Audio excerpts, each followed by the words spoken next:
Depuis maintenant une année, le secteur du transport aérien est fortement impacté par la crise sanitaire.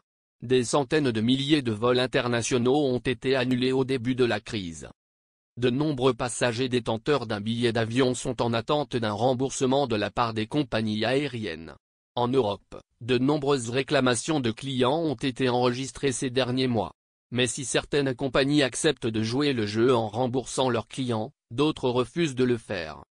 Face à cette situation, la Commission européenne a annoncé l'ouverture d'une enquête sur les pratiques actuelles des compagnies aériennes en matière d'annulation, rapporte le journal Le Monde dans son édition du mardi 2 mars.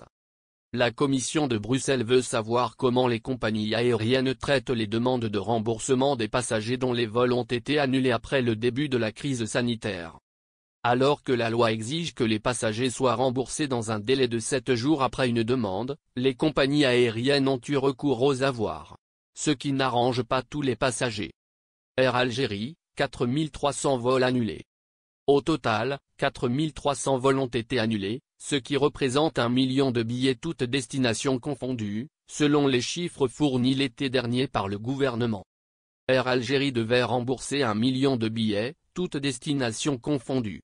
La France est le principal marché de la compagnie aérienne algérienne.